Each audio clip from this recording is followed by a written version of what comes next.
Hey everybody, welcome back to Diva Style. So to first start on this project, I'm just going to go ahead and insert the image that I would like to blow up, which is going to be this one.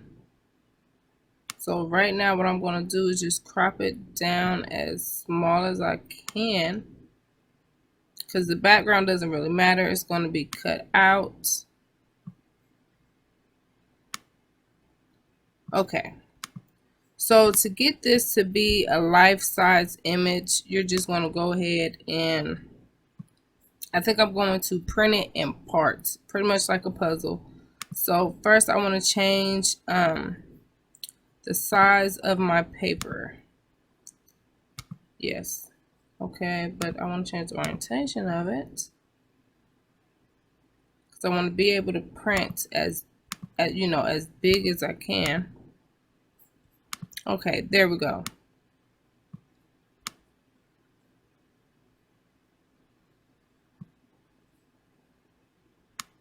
Now, if you were just making something to go on the table, then you could just stop right here. 14 inches is freaking huge. But me, I'm going to take it a little bit further, and I'm going to print this. I'm pretty much, it's going to be like a puzzle. It's going to be like a puzzle, and I'm going to have to crop this down. So let's start with her face. So I'm going to go to Format. I'm going to go to Crop. So right now, I'm just working on, let's see if I can get all that. I'm just working on this. Now let's see how much of this I can actually print.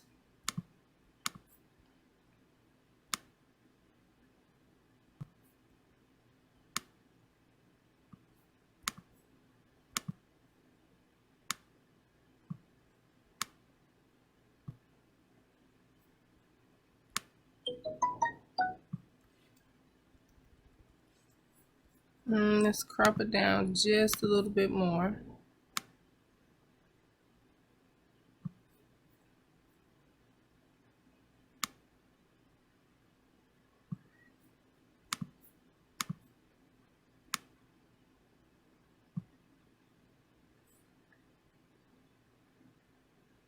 Still looks like I'm going to have to crop it down some more. So we're going to have to make this puzzle a little bit smaller. So let's just go up to here, up to about right there, because this needs to be a lot bigger.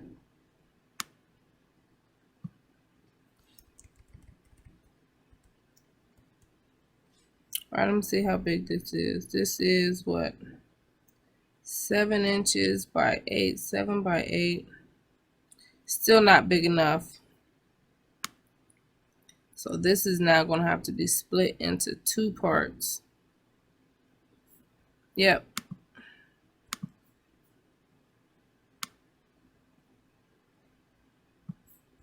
Hold on, let me go back. All right, crop. So I'm now going to have to split this. So let me see where I want to split this at. I'll do right there. Right there is fine.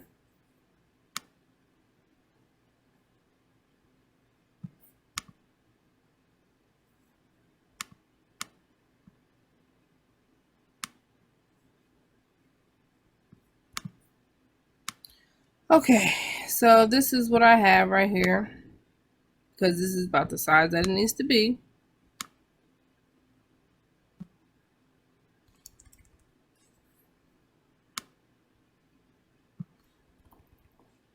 And I'm going to crop them probably about 1/2 inch apart. So let me just,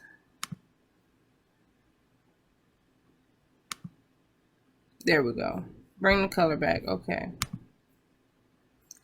All right, so I'm gonna go ahead and print this and print all of these piece by piece. I just wanted to show you how pretty much you're gonna have to put all of these images together like a picture to get one big, one big object.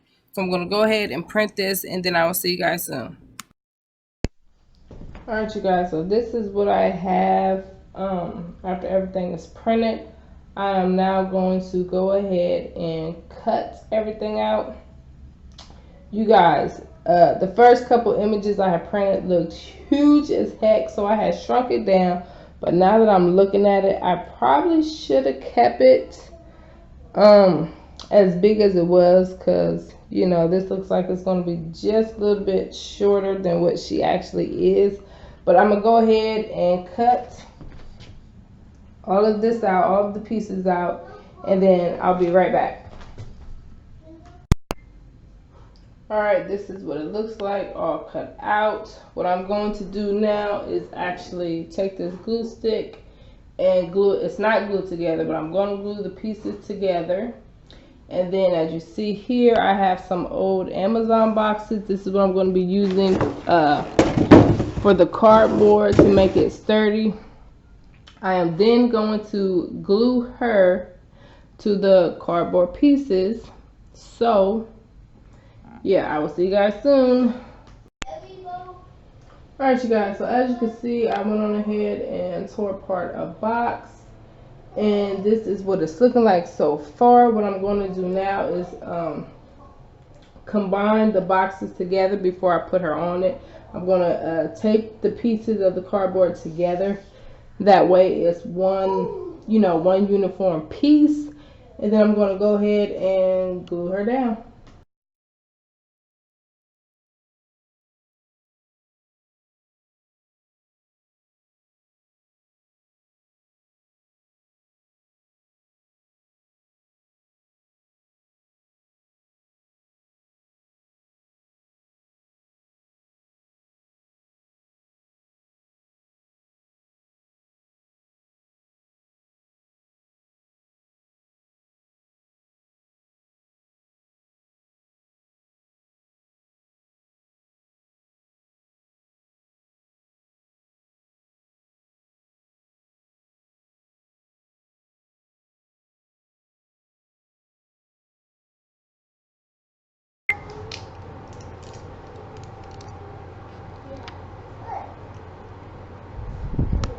Alright you guys, so this is my daughter's. This is how it came out. I simply just taped her to the wall. You can tack her. You can also make a stand, but because I didn't think about it at the time and she's just on one leg, it would be kind of hard for me to build a support for her to stand on. But I would definitely recommend building a stand out of the cardboard. Another thing to be mindful of, do not do what I did. I overlapped the cardboard boxes when I was taping them rather than just having one flat sheet. And as you can see right there where the cardboard is overlapping, you can't really see the bottom because it's black, but you can see it in the top. Still cute, not bad for my first one. I can see, the trials and the errors if I were to do this again. So keep that in mind. Either have one cardboard sheet that's big enough, or just do it flat. Do not overlap the pieces at all, such as what I did. And be mindful of the bottom. If you're trying to build a stand where you're not going to have this on the wall, be mindful of the bottom so that you can build a stand for support. But overall, not a hard project. It was very easy. The only thing that was difficult and took time was actually cutting everything out. But other than that, I would definitely do it again, and it would come out 10 times, better than this right here. But if you have any questions at all, please feel free to ask. And I'll see you guys very soon. Bye.